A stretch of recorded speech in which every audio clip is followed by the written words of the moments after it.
In this video, I'll show you how to make a vase using a hump mold approach that adds coiling. You begin with really smooth slabs, smooth both the front and back. They need to be bigger than the size of the bowl that you're using. So don't just trace the bowl that you're using. It will end up being too small because you need this to come all the way up to the edge of the bowl. Line your bowls with plastic wrap. The rim of the bowls needs to be identical. And now you're gonna just cut a line to the center and kind of make it into a cone. You're gonna place the cone inside. See how the edge is taller right now? That's what you want. Cut off the extra with a little bit of overlap. The overlap is important to getting things to smooth out well and blend well.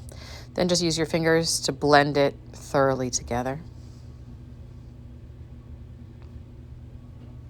Press on the inside of the bowl to make sure that everything is really nice and even and smooth things out. Then using a needle tool, you'll cut the top rim of it once you have both of them ready. So here it is again. Rough cut a circle that's bigger than the rim. Make it into a cone.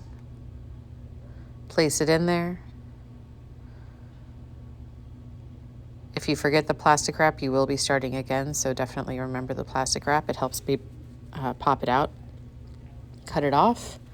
Leave a little bit of overlap and then blend really well. Press it in really well.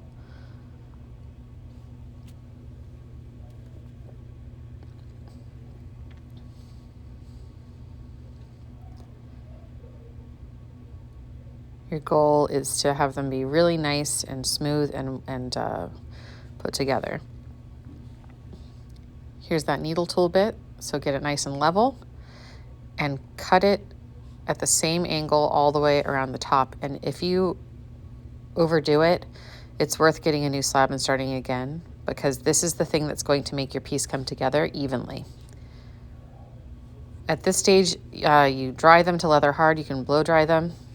While the other side is still a little bit wet, you see that seam is still there on the opposite side. You got to blend that really well to make it become invisible. So you can use your finger and then a rib tool or a sponge tool, and then you're going to slip and score them together really, really well, since this is the main connection point for your vase.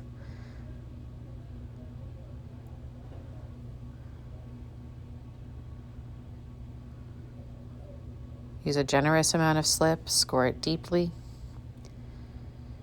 And then you're going to put the two together. Make sure that they're well aligned and kind of like squish them and rub them together just a little bit. And then you can blend. If you start doing this and your bowls have a little bit too much give, they're squishing in your hands, stop, put them back in the bowls and get them quite a bit firmer. You can use now rib tools, whatever tools you want to blend and smooth the outside together.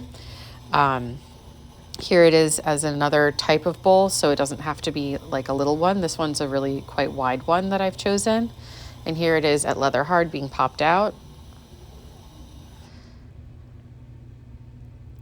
Again, you can see the seam. You got to blend that.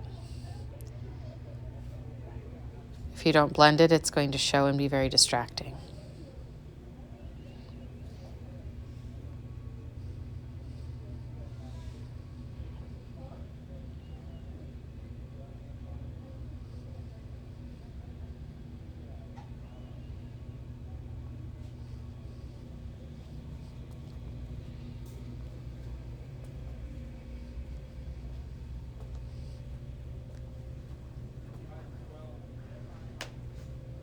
And again, you slip and score really, really well.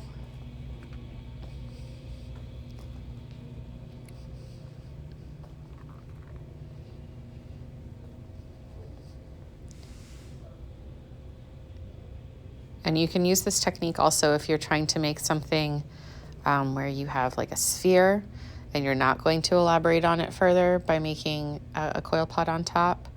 If I were going to make, for example, something that was supposed to be like a sphere, like an earth or a planet or anything sculptural that was supposed to be a sphere, this is a really good approach. As long as you get something that's the right form, you can drape into any form lined with plastic wrap, get it leather hard, and pop it back out.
All right. You can center the piece on a banding wheel and use a cookie cutter once you've found the center to make an opening of whatever size you desire. And then it's just the same as building any other coil pot. You're going to slip and score your coils on both sides, compress them on.